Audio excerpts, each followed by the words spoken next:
Good morning student. आज हम बात करेंगे प्रोटोजोन एनिमल ट्रिपैनोसोमा के ऊपर। आपके यूनिट सेकंड में प्रोटोजोन पैरासाइट्स है, उसमें पहला पैरासाइट हम पढ़ रहे हैं ट्रिपैनोसोमा। ट्रिपैनोसोमा की कई जातियां जो होती है वो रोगजनक होती है। इससे उत्पन्न रोग को हम बोलते हैं ट्रिपैनोसोमियासिस। इसको कॉमनली स्लीपिंग सिकनेस या निद्रा रोग से भी जाना जाता है। इसमें विभिन्न जातियों में मनुष्य के लिए रोगजनक है। स्लीपिंग सिकनेस या अफ्रीकन ट्रिपैनोसोमियासिस नामक घातक रोग ट्रिपैनोसोमा ब्रुसई के सम्मिश्र द्वारा होता है। ट्रिपैनोसोमा की कई उपजातियां ये रोग उत्पन्न करती हैं, जैसे ट्रिपैनोसोमा ब्रुसी की गैम्बियंस, ट्रिपैनोसोमा ब्रूसी की रोडिनेंसिस, ट्रिपैनोसोमा की ब्रूसी। ट्रिपैनोसोमा के जो ब्रूसी गैम्बियंस है, ये स्लीपिंग सिकनेस रोग उत्पन्न करता है। पश्चिम अफ्रीका में पाया जाता है। इसका वाहक मध्यस्थ प्रपोशी सीसी फ्लाई, जिसे हिंदी में सेठसी मक्खी भी कहते हैं, वो होती है। ट्रिपैनोसोमा ब्रूसी रोडिसियंसी ये भी निद्रालु रोग उत्पन्न करता है, अर्थात स्लीपिंग सिकनेस उत्पन्न करता है। और ये भी पूर्वी अफ्रीका में पाया जाता है। इसका वाहक जो है वो भी सेठसी मक्खी होती है, जिसे सीसी फ्लाई भी बोलते हैं। हॉरे नामक विज्ञानी ने ट्रिपैनोब्रूसी व उसकी उपजातियों को ट्रिपैनोब्रूसी रोडियंसिस गैम्बियंसी कॉम्प्लेक्स के रूप में वर्णन किया। अब हम ट्रिपैनोसोमा की एक अन्य जाति ट्रिपैनोसोमा क्रूजी, जो मनुष्य में चागाज रोग उत्पन्न करती है, ये दक्षिण अमेरिका में पाई जाती है। इसका वाहक बग होता है।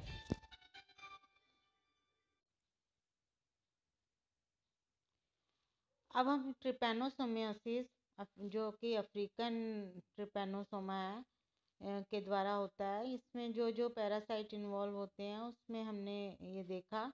ट्रिपैनोसोमा जो ब्रुसई ये गैम्बियंस है वो 95% स्लीपिंग सिकनेस करता है।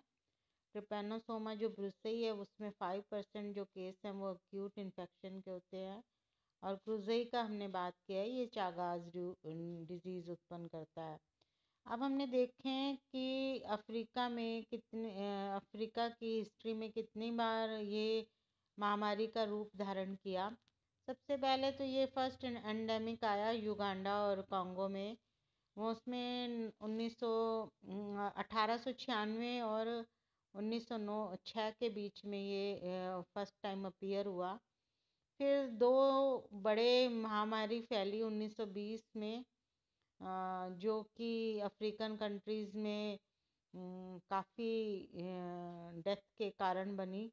और जो थर्ड एपिडेमिक या थर्ड महामारी जो थी वो 1970 में से अफ्रीकन कंट्रीज़ में पाई गई। फिर एपिडेमिक आई 2008 में युगांडा में, और वो भी जो है कई डेथ का कारण बनी। उसके बाद WHO ने 2000 और 2001 में पब्लिक प्राइवेट पार्टनरशिप में दो फार्मा कंपनी एवेंटिस फार्मा और बेयर हेल्थ केयर के सपोर्ट से इस महामारी को ख़त्म करने का अफ्रीका में एक बड़ा अभियान चलाया। इसमें उसने जो है NGO की सहायता से 21वीं सेंचुरी में इस महामारी को रोकने के लिए फ्री में एक नेशनल कंट्रोल प्रोग्राम, जिसमें ड्रग्स भी फ्री केयर होती थी, ड्रग्स भी फ्री मिलती थी, उसको शुरू किया और इस पेंडेमिक को रोका। अब हम बात करते हैं सबसे पहले ट्रिपैनोसोमा गैम्बियंस की। ट्रिपैनोगैम्बियंस जो है ये पहले ही बताया मनुष्य में एक परजीवी है, और इसको फर्स्ट डिस्कवर्ड किया था फोर्डे ने 1901 में। सर डेविड ब्रूस ने 1895 में इसको सीसी फ्लाई में देखा, जो कि इसको फैलाती है। जैसे मच्छर मलेरिया को फैलाता है, उसी तरह सीसी फ्लाई जो है ट्रिपैनोसोमा को फैलाती है। अब ये यदि हम देखें कि ये जो ट्रिपैनोसोमा गैम्बियंस है, ये सेंट्रल और वेस्ट अफ्रीका में ज़्यादा पाया गया, और नाइजीरिया और कॉन्गो एरिया में वहाँ पे मिला जहाँ पे बहुत थिक वेजिटेशन थी, जहाँ पे बहुत ज़्यादा झाड़ियाँ थी, थिकनेस थी, अर्थात रिवर के आसपास या फसल जहाँ उगाते हैं वहाँ भी थिक हो, तो वहाँ पे ये सीसी फ्लाई जो है वो बहुत कॉमनली पाई जाती थी, और उसने उसी के सीसी फ्लाई के फैलने के कारण ही ट्रिपैनोसोमा उस एरिया में ज़्यादा फैला। अब हम इसकी आकारकी या मार्फोलॉजी की बात करें तो ये एक माइक्रोस्कोपिक पैरासाइट है। इलोंगेटेड होता है और चपटा होता है। इलोंगेटेड में लंबा, और फ्यूजिफॉर्म बॉडी होती है, और बहुत हैंड पर ये टेपर होता है। इसका डायग्राम हम देख सकते हैं। और इसके अंदर जो ट्रिपैनोसोमा जो गैम्बियंस है, इसके पॉलीमार्फिक रूप बहुरूपी प्राणी है, और इसके जो ट्रिपैनोस ये सूक्ष्मदर्शी, लंबा, पतला, चपटा व हाशिए जैसी एक कोशिका रचना होती है, जिसका अग्रसिरा भी नुकीला होता है और पश्चसिरा जो है थोड़ा ब्लंट होता है। इसकी लंबाई देखें तो 10 माइक्रोन से 40 माइक्रोन है, और चौड़ाई जो है 1 से 3 माइक्रोन के लगभग होती है, और संपूर्ण शरीर में पेलिकल पाया जाता है, घिरा रहता है, और जो पेलिकल होता है वो पतला और दृढ़ और लचीली भी होती है। इसमें महीन तंतु और सूक्ष्म नलिकाएं पाई जाती है पेलिकल में। शरीर की जो उत्तल सीमांत के साथ साथ एक फोल्ड भी पाया जाता है। ये फोल्ड जो है लगभग 4 फोल्ड सा बनाता है। इसको अंडुलेटिंग मेम्ब्रेन लेबल किया हुआ है, या तरंगित झिल्ली भी कहते हैं। ये जो पेलिकल से निकलती है और फिर कशाब से जुड़ जाती है। आगे कशाब को इंग्लिश में लिखा हुआ है फ्लैजेलम, उससे जुड़ जाती है। और ये जो कशाब जो होता है वो शरीर के पश्च भाग में स्थित एक आधारी पिंड बेसल ग्रैन्यूल ब्लिफेरोप्लास्ट से निकलता है। यहाँ से अग्र छोर तक फैला ये कशाब शरीर की पूरी लंबाई से अंडुलेटिंग मेम्ब्रेन या तरंगित कला से जुड़ा रहता है। देखो ये जुड़ा हुआ है, बिल्कुल कशाब जुड़ा हुआ है अंडुलेटिंग मेम्ब्रेन से, ये आगे तक पहुँचता है। अब हम इसके बाद में अगर छोर पर जो है स्वतंत्र रूप में पाया जाता है। ब्लेफेरोप्लास्ट के समीप एक छोटी कणिका भी पाई जाती है, जिसे काइनेटोप्लास्ट कहते हैं। इसके कोशिका द्रव्य में एक सिरे से दूसरे सिरे तक फैली एक वो जो माइटोकॉन्ड्रियन होते हैं, ये माइटोकॉन्ड्रियन भी क्रिस्टी नलिकाकार होती है। माइटोकॉन्ड्रिया ब्लिफेरोप्लास्ट के ठीक पास एक बिंब सदृश संरचना बनाता है, जिसे काइनेटोप्लास्ट भी कहते हैं। काइनेटोप्लास्ट इक्वल टू माइटोकॉन्ड्रिया। काइनेटोप्लास्ट के भीतर एक दोहरे सूत्र का डीएनए का हेलिक्स भी पाया जाता है। कोशिका द्रव्य में गोल्जी बॉडी भी मिलेंगी, एंडोप्लाज्मिक रेटिकुलम व राइबोसोम भी पाए जाते हैं। कोशिका द्रव्य में अनेक जो है वॉल्यूटिन या ग्रेन्यूल्स होते हैं, जो कि रिफ्लेक्टिंग ग्रेन्यूल्स होते हैं। इनमें क्या होता है, फास्फेट व ग्लाइकोजन के बने होते हैं। केंद्रक जो है वो बीचों बीच स्थित होता है, बड़ा होता है, आशय अंडाकार होता है और केंद्रकीय होता है। इसमें दोहरी और छिद्र युक्त होता है, दोहरी झिल्ली का बना होता है, डबल मेम्ब्रेन है। केंद्रक के मध्य में भी केंद्रिका या एंडोसोम पाया जाता है। तो ये है इसकी ट्रिपैनोसोमा की मार्फोलॉजी। अब हम यदि इसकी जीवन चक्र के बारे में बात करें तो ये 2 में जीवन चक्र पूरा करता है। एक जीवन चक्र ये सीसी फ्लाई में करता है, दूसरा जीवन चक्र ये मनुष्य में करता है। तो सबसे पहले हम देखते हैं मनुष्य में कैसे जीवन चक्र करता है। सबसे पहले ये संक्रमण करता है। ट्रिपैनोसोमा जो गैम्बियंस है, ये परजीवी मनुष्य की रुधिर में सेठसी मक्खी के काटने के परिणाम स्वरूप पहुंचता है। सेठसी मक्खी की लार ग्रंथियों में ट्रिपैनोसोमा ब्रुसेई की संक्रमणकारी प्रावस्था पश्चक्रिक जिसे मेटासाइक्लिक रूप होती है, जो मक्खी के काटने पर मनुष्य के रुधिर में प्रवेश करती है। मनुष्य का काटते समय मक्खी अपने नखों की सहायता से मनुष्य को त्वचा को पकड़ती है और तथा अपनी शुंड से प्रोबोसिस से त्वचा को भेदती है उसको। और मक्खी की लार जो है एक एंटीकोगुलेंट या प्रतिस्कंदकारी पदार्थ का स्रवण करती है। ये रुधिर का स्कंदन नहीं होने देता, कोआगुलेशन नहीं होने देता, उसको जमने नहीं देता, जिसे देसी भाषा में आप बोलते हो, जिससे ट्रिपैनोसोमा की संक्रमणकारी अवस्था बिना अवधि के मनुष्य के रुधिर में प्रवेश कर सकती है। तो ये जो मेटासाइक्लिक रूप है ये छोटे और ठूंठ के आकार के होते हैं।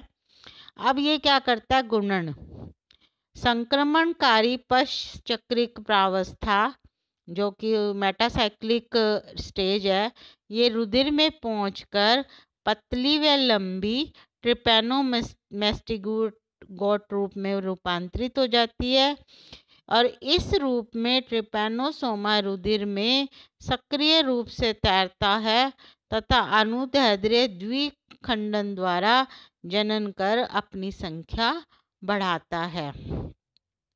इस समय ट्रिपैनोसोमा ग्लाइकोलाइसिस द्वारा ऊर्जा प्रदान करता है, प्राप्त करता है अपनी। अब इसके बाद में ये क्या करता है, लंबे व पतले ट्रिपैनोमेस्टिगोट रूप का ठूंठ सदृश मध्यवर्ती रूप में रूपांतरण होता है। अब ये रुधिर में ट्रिपैनोमेस्टिगोट अवस्थाओं की संख्या बढ़ने पर प्रपोषी प्रतिरक्षियों का निर्माण करता है। अब मनुष्य में क्या होगा, जैसे ट्रिपैनोमेस्टिगोट बनेंगे टॉक्सिन बनने लग जाएंगे, ये खाएगा पिएगा रहेगा तो टॉक्सिन निकालेगा तो हमारे शरीर में लक्षण आने शुरू होंगे, जिससे ज्वर आएगा यानी कि बुखार आने लग जाएगा। तो फिर हम एंटीबायोटिक लेंगे या एंटीबॉडी हमारे शरीर में बनने लग जाएंगी। प्रतिरक्षियों की रुधिर में उपस्थिति, एंटीबॉडीज की रुधिर में उपस्थिति परजीवी द्वारा ग्लूकोज के अवशोषण में अवरोध उत्पन्न करती है। फलतः परजीवी क्या होता है, कोशिका द्रव्य में ग्लाइकोलिसिस की प्रक्रिया भी रुक जाती है और इस समय ट्रिपैनोसोमा में विभाजन की क्रिया भी रुक जाती है। जब इसे भोजन नहीं मिलेगा तो ये अपनी जनसंख्या भी नहीं बढ़ा पाएगा। इस समय प्राणी की लंबी व पतली ट्रिपैनोमेस्टिगोट अवस्था अब क्या करेंगे, ये छोटे और ठूंठ जैसे रूपों में, जिसमें अग्र छोर पे जो फ्लैजिला होता है वो भी हट जाता है या ख़त्म हो जाता है और में परिवर्तित होना प्रारंभ कर देते हैं। बड़ा शरीर से छोटा शरीर बनने लग जाता है इनका, क्योंकि इनके पास अब ऊर्जा की कमी है। इस परिवर्तन के दौरान परजीवी के कुछ कम छोटे व अग्र छोर पर मुक्त परंतु छोटे कशाव युक्त मध्यस्थ, कुछ इंटरमीडिएट भी बनेंगे, कई तो बिल्कुल ही नहीं कशाव छोड़ देंगे, कुछ में छोटे छोटे कशाव भी मिलेंगे, जिसे बोलेंगे इंटरमीडिएट अवस्था या मध्यस्थ अवस्था, उसमें परिवर्तित हो जाते हैं। इस परिवर्तन के दौरान ये क्या होते हैं, आवश्यक ऊर्जा की पूर्ति पायरुविक एसिड के ऑक्सीडेशन से प्राप्त ऊर्जा से करते हैं। ग्लाइकोलिसिस से पायरुविक एसिड तक बनता है और पायरुविक एसिड से आगे ये ऊर्जा को प्राप्त करते हैं। छोटे व ठूंठ समान प्रावस्था पोषण की दृष्टि से निष्क्रिय होती है। इस वक्त ये कोई भोजन नहीं ले रहे, ये शुरू में मैंने बताया आपको।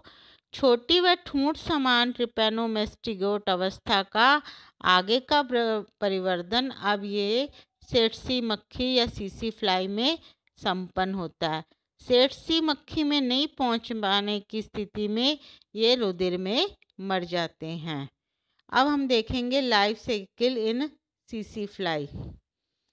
डायग्राम में भी देखो एक मनुष्य के अंदर लाइफ साइकिल चल रहा है, सेकंड, थर्ड, फोर्थ में, और अब फिफ्थ से हम सीसी फ्लाई में, फिफ्थ जो लिखा हुआ लेबल किया है वो अब सीसी फ्लाई में इसका आगे का जीवन चक्र चलेगा।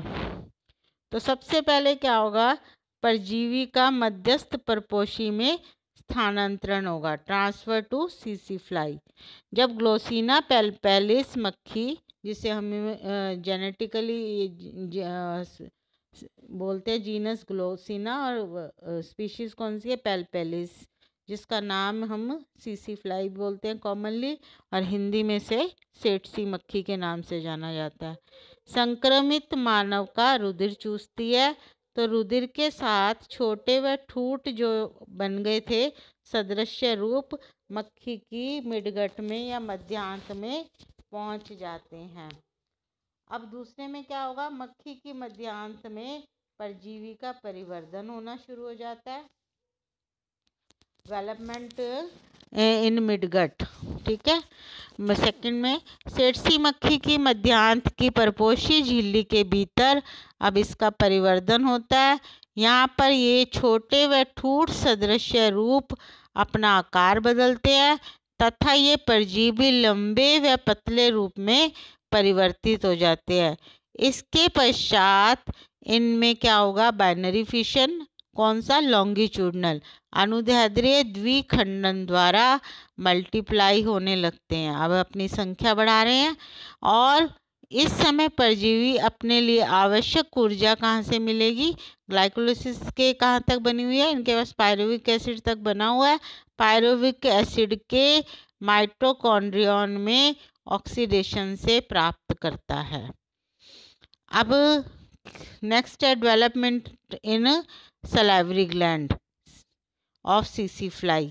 अब सीसी फ्लाई के मक्खी की लार ग्रंथियों में परजीवी का परिवर्धन कैसे होता है, मध्यांत से, मिडगट से अब ये लंबे व पतले रूप में करीब 15 दिनों के पश्चात गिजड़ या पुरजोठर की अवकोशिका में आ जाते हैं। यहाँ से ये बक्कल कैविटी या हाइपोफेरेंक्स में होते हुए सलाइवरी ग्लैंड में पहुँच जाते हैं, और यहाँ पर प्रगुणन या मल्टीप्लिकेशन करते हैं। वह उसकी आकार की परिवर्तन करके ट्रिपैनोसोमा की क्राइथीडियल अवस्था में रूपांतरित हो जाते हैं। ये क्राइथीडियल अवस्था, जिसे एपीमेस्टिगोट रूप भी कहते हैं। एपीमेस्टिगोट रूप आकार क्या होता है, छोटा होता है, और इनका जो ब्लिफेरोप्लास्ट और काइनेटोप्लास्ट ट्रिपैनोमेस्टिगोट में कहाँ था, पोस्टीरियर पश्च सिरे में था। अब ये केंद्रक के सामने आ जाता है, स्थित होता है। लार ग्रंथियों में क्राइथीडियल रूपों का प्रगुणन होता है, और अंत में ये पतले ट्रिपैनोमेस्टिगोट रूपों में परिवर्तित हो जाते हैं, जिन्हें हम मेटासाइक्लिक अवस्था भी कहते हैं। मेटासाइक्लिक रूप जो होता है वो छोटा होता है लेकिन थोड़ा मोटा होता है, और ट्रिपैनोमेस्टिगोट अप्रावस्था में होता है। ये जो मेटासाइक्लिक रूप है, जिसे पश्चक्रिक हिंदी में बोलते हैं, ये इन्फेक्टेड अवस्था होती है। आगे का परिवर्धन जो है प्राथमिक परपोषी, कौन है प्राथमिक, मनुष्य के परपोषी में होता है। अतः सेठसी मक्खी के काटने पर मक्खी की लार के साथ मनुष्य के रुधिर में पहुंच जाता है, और सेठसी मक्खी में जो है मेटासाइक्लिक अवस्था बनने तक पूर्ण चक्र जो है वो लगभग 20 दिनों में कंप्लीट हो जाता है या पूर्ण हो जाता है। अब क्या है मोड ऑफ इन्फेक्शन, जो ट्रांसमिटिंग एजेंट क्या है, ट्रिपैनोसोमा ब्रूसी को एक मनुष्य से दूसरे मनुष्य की प्राथमिक परपोषी में पहुंचाने का कार्य एक मध्यस्थ परपोषी का या वाहक के द्वारा होता है, और ये वाहक कौन होता है, ग्लोसिना पेल्पिस या सेठसी मक्खी होती है। कभी कभी ट्रिपैनोसोमा जो है परजीवी पालतू या जंगली जंतुओं जैसे बारहसिंगा, सूअर, भैंसों आदि की भी अस्थायी या आश्रय परपोषी की भांति उपयोग करता है। रेजर्वायर होस्ट बनाता है अपने किनको, बारहसिंगा, सूअर और भैंसों को भी।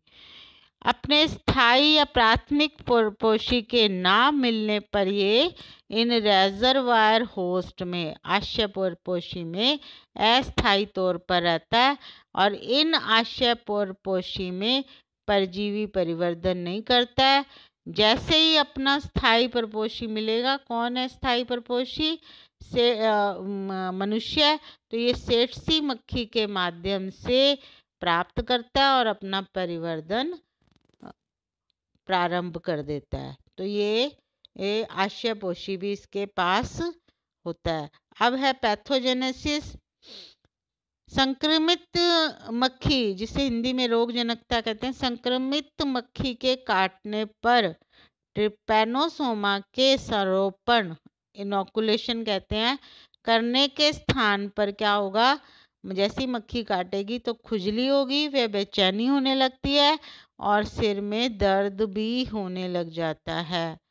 और शरीर में जो नोड्यूल्स भी बनती हैं और ये नोड्यूल जहाँ काटती हैं वहाँ पे भी दर्द होता है। और ट्रिपैनोसोमा मनुष्य के रुधिर में संक्रमण के साथ ही उसकी जितनी भी लिम्फ ग्लैंड है, लसिका ग्रंथि है और केंद्रीय तंत्रिका तंत्र, जिसे सेंट्रल नर्वस सिस्टम, उसमें प्रवेश कर जाता है। और सबसे पहला लक्षण क्या होगा? सबसे पहला लक्षण बुखार आता है और सिर में दर्द पैदा होना होता है। इसके पश्चात लसिका ग्रंथियां, जितनी लिम्फ ग्लैंड्स हैं ये वो फूल जाती हैं। मस्तिष्क तथा प्रमस्तिष्क के जो है मेरु द्रव्य, स्पाइनल फ्लूइड, वो सब में ये पहुंचने पर परजीवी क्या करना शुरू कर देते? परजीवी जो है वो निद्रा रोग उत्पन्न करता है और बार बार बुखार आता है, सिर में दर्द होता है और वो जो दुर्बलता है, शरीर में दुर्बलता आनी शुरू हो जाती है, ब्लड का लॉस, एनीमिया हो जाता है और रोगी जो है वो सोने लग जाता है, नियमित अंतराल में सोना शुरू कर देता है। और कई बार ये सोते सोते इतना सो जाता है कि बेहोशी हो जाता है और मनुष्य की इस अचेतन अवस्था में अंततः मृत्यु को हो जाती है। तो ये है, इस तरह से इसमें जो है ये क्लिनिकल फीचर्स भी बताए हैं और हमने ये पैथोजेनेसिस भी देखा है कि मसल वीकनेस है, हेमीपैरेसिस है, पैरालिसिस भी हो जाता है। और अब हम देखते हैं इसकी प्रोफाइलैक्सिस या प्रिवेंशन। जो है उससे पहले हम अब उपचार देख लेते हैं। रोग की प्रारंभिक अवस्था में सोरामिन और पेंटामिडीन औषधियों को प्राथमिकता दी जाती है और रोग के केंद्रीय तंत्रिका तंत्र में फैलने पर आर्सेनिकल्स, ट्राइपेराजामाइड, मिलारसन, मिलारसोपोल और नाइट्रोफ्यूजाजोन भी औषधियाँ दी जाती हैं। प्रोफाइलिक्स, ये तो कुछ उपचार था। अब हम देखते हैं रोग निरोध, प्रोफाइलैक्सिस। तो किन बातों का ध्यान रखना चाहिए हमें कि ये रोग हो ही नहीं? तो इनमें मक्खियों के आवास स्थानों को नष्ट किया जाना चाहिए। वेक्टर ही खत्म हो जाएगा तो फैलेगा ही नहीं। इसके साथ आवासों में कीटनाशक दवाइयों का उपयोग करना चाहिए। और हम क्या देख सकते हैं? संक्रमित परपोषी होता है मनुष्य, जिनको इन्फेक्शन होगी उनको अलग रखकर उपचार किया जाना चाहिए। और हम उसके अलावा इसमें पेंटामाइडिन के जो हैं इंजेक्शन, वो रोग निरोध में सहायक होते हैं। इसको पहले ही इंजेक्शन दे दो जिससे रोग ना हो। इसमें क्या होगा? 4 मिलीग्राम पर केजी के हिसाब से इंट्रामस्कुलर इंजेक्शन देने पर 6 माह तक के लिए सुरक्षा मिल जाती है कि ये रोग नहीं हो पाता। तो इस तरह से ये कुछ आज हमने देखा ट्रिपैनोसोमा के ऊपर, इसका लाइफ साइकिल, मार्फोलॉजी, पैथोजेनेसिस और पैथोजेनेसिस के साथ treatment and prophylaxis. Thank you.